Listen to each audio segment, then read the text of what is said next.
Hello guys, and welcome back to my channel. If you're new here, my name is Megan, and today's video is going to be all about planning in our homeschool. This is a video that has been requested by many of you all, but it's also one that I like to release typically around this time of year. So I am going to break down how I plan our homeschool into yearly, monthly, and then kind of like the weekly / daily, because I don't necessarily plan a whole week at a time, and we'll get to that when we get there. But first, let's start with the background.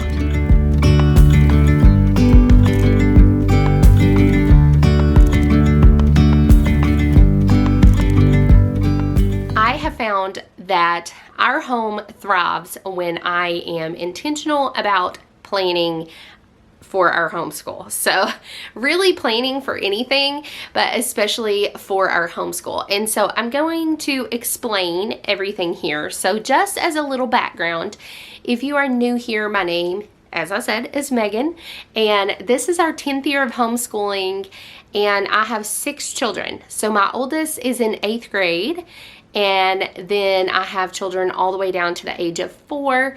And so this is the first year that I'm really homeschooling all 6 of them. My 4-year-old kind of comes in and out of actual like organized learning time. But for the most part, he is a part of our homeschool as well. So I wanted to give that background because I think it's important to understand the dynamic at play when I am planning. Now, for me, I am a planner girl, and I am very particular about my planners because I need something that is going to work for me for the long haul. So typically, if I look back in my life as far as planners go, I will be great about planning for a while and then I kind of slack off. The only planner that I have continued to use consistently is the Anna Vance planner. I absolutely love it. This is the Simple Homeschool Planner, I think is the one that I have. And I have it customized for the layout called 7C. All of her planners are customizable unless you buy the ones that are already made and ready to ship. So that's an important part for me because that's one of the reasons why I plan so well with this planner, is because I can choose and customize the layout exactly the way that I want it and all the things. So I don't like a lot of extra fluff in my planners. I want exactly what I need and that's it, because I know I'll stay consistent if I do. But this is my planner, and I'll show some little bits and pieces of this along the way. But let's talk about yearly. Now, this is something that I started doing, I guess, a year or 2 ago. This comes from Pam Barnhill, and this is called Magic Number Planning. I absolutely love this method when trying to figure out a goal for how many days each month we need to do school. So what you do is you print out a year-long calendar, and I just printed a free one at the beginning, well, before the beginning of our school year. And what you do is you decide what month you want to start and what month you want to end. So my start is August and I want to end by May. So you take that, so that's 10 months for me, and then you divide it by how many days you have to do school. In my state, I have to do school for 180 days. And so I just took 180 and divided it by 10. And so my goal per month is to do school 18 days per month. Seeing that visual and breakdown made it so much more attainable for me. Like I was like, oh yeah, we can do 18 days every month of school. But what's nice about it is that after you figure out how many days your goal each month, you can then go in and put an X anywhere that you may already have like a vacation planned or time off for like the holidays or something like that. So I chose a few days that I wanted to give us some like flexibility of not doing school, and I went ahead and put an X on those days. And then you count up and make sure that you have enough days per month to do school. Now, some months you may end up doing more than the target amount, and that's good because you can either finish early, or if you have a month where there's sickness or something comes up, then you've got a little extra buffer room in there. So for example, for the month of August, we started on August 1st this year, and as you can see, we've already gotten 22 days in for the month of August. So I've already got a surplus of 4 days in there of buffer. So we are really striving to just like hit the ground running and try to get as much school done as possible so that when that lull hits about halfway through the year or sickness hits about halfway through the year, then we've got that buffer built in already. So that's the first thing that I do for year-long planning. And this has been super, super helpful. As you can see, some of the days are highlighted. Those are the days that we have done school this year. And so at the end of the year, when I have to turn in attendance for our homeschool umbrella, I can just fill in the attendance sheets based on these days and I'm good. So that is how I plan yearly. So in my planner, I have it customized to where at the beginning of each month tab, I have a layout of the month, and this is where I plan monthly. I'm going to fill in anything that I have, like whether the kids have like sports practice or dance, or if we have co-op or piano or anything like that, tutoring, hair appointments, dentist, like those kinds of things. Whatever we have on our calendar for the month, I go in and I fill it in here. If we have any field trips or anything like that that I know that we have coming up for that month, then I will also add it to that calendar. And when I am planning weekly, I can go back and look at that calendar and see what is on there and can add through it throughout the month as well. So that is how I plan monthly. Nothing like big or revolutionary there. So we just kind of like do whatever day is next in our curriculum. So I'm not having to plan like a monthly look ahead or anything like that, because we don't do unit studies and things like that. So I'm not planning those types of things. It's literally more so looking at my calendar to make sure we don't have a day of appointments. And then that way I'm like, oh, we need to make sure that Wednesday, for example, is a lighter day of school to accommodate for that. So that's more so what I am doing for my monthly planning, is just things that are on our schedule as far as appointments or practices or things like that. Okay, so what about our weekly plans? This is an area where I was really nervous going into this school year. I was like, how in the world, with all the moving parts and pieces and levels of my kids and so on and so forth, how in the world am I going to fit everything in that needs to be done? And then I had this idea. I was like, you know what? We don't have to do history every week. We don't have to do science every week. Same with grammar and writing. So I decided what I was going to do is do an alternating schedule. And it's so simple, but it has really kind of revolutionized our school year this year.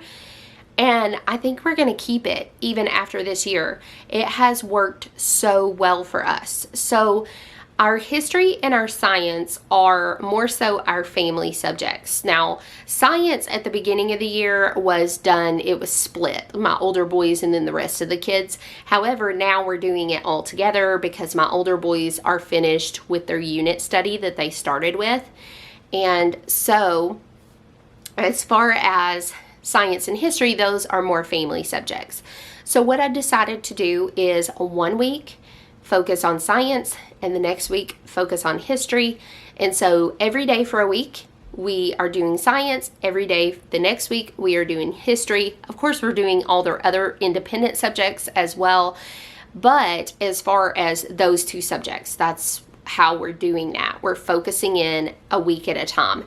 It has worked beautifully, and typically what we end up doing is finishing a week and a half to 2 weeks worth of history, for example, in 1 week. So we're not quote unquote behind in our history or science, either one. So that has been something that has really, like I said, revolutionized and worked for us so well this year. We're doing the same idea with grammar and the same idea with writing. So they typically finish 2 weeks worth of Fix-It Grammar, for example, in 1 week, because they do 2 days worth of Fix-It Grammar every day. And so they typically will finish 2 weeks worth in 1 week. And then the next week we focus on writing. Now, writing is moving at a slower pace, and that is totally okay with me, because that is more so a subject that I want them really to build on and to really get a really full grasp on. So I don't mind if they only work a week at a time on that, as long as they are working well and learning a lot and things like that. So that has worked beautifully for us. And as I said, they're doing math and reading every single day, and spelling every single day. But those subjects that I mentioned, the grammar, the writing, the history, and the science, are done on alternating weeks. And I have seen a change, not only with it helps obviously with the scheduling aspect of things, but I have seen a change in my children's retention. Their retention of what we're learning in history and what we're learning in science, for example, is way better than when we were alternating doing it every other day, like history, science, which is what we had always done before. But actually, being able to focus into those subject areas for an entire week has really, really helped them a ton. So that has been huge this year. The other aspect of planning each week that I have to make sure that I put in there is this year we have kind of taken it up a notch with our classes at our homeschool co-op. So every Friday we have a 4-day week in our homeschool inside our home, but outside the home is our 5th day. And what happens on that day is our co-op. Now, typically my elementary age kids are taking classes that are more so enrichment. They have science and history classes, but they're more enrichment focused and more so just support what we're already doing here at home. Whereas my middle school kiddos are doing classes that are more academically focused. They're doing more of a mix of classes. So trying to fit in their homework and things like that into our homeschool schedule, this has caused me to have to create sort of a loop style schedule for them. And so basically it's just, I wrote it down on paper one day because I was like, okay, we got to get a handle on this. But basically they have a class that they do work for on Monday, Tuesday, Wednesday, and Thursday. Attacking it from that angle has really made it possible to make sure that my kids are able to get any outside of class work done for their co-op classes. So that's how we're handling that. So the rest of the time I am just kind of doing a reverse planning or planning as we go kind of thing when it comes to daily scheduling. I will go ahead, depending on the day, if we don't have any type of reasons to be out of the house, whether it be appointments or something like that, then I will go ahead and write down each thing that we are doing for the day. I'll just write the subjects, and as each child finishes their math or their reading or whatever, I will just highlight it. I don't necessarily even write what lesson it is, just because if they do reading or if they do math, then typically that means they finish that lesson for the day. If we're doing a book study, then I will put the chapter that they read in their book study or something like that. So I would love to know down in the comments, because that's it, guys. I feel like it's just a really simple way of planning. It's just what I have come to do over the years. I have planned this way for the past 2 years, except for the alternating of the subjects that I mentioned before that we started this year. But that's it. I feel like it's super simple, but I hope that you found it helpful, and I would love to know down in the comments how you guys plan. I know some people reverse plan or they plan ahead. Maybe you use a digital planner. I know that's something that's pretty popular among homeschoolers as well, like Homeschool Planet and things like that. But let me know down in the comments what you found helpful, if you have any questions, and how you yourself plan. And I will see you guys on future videos.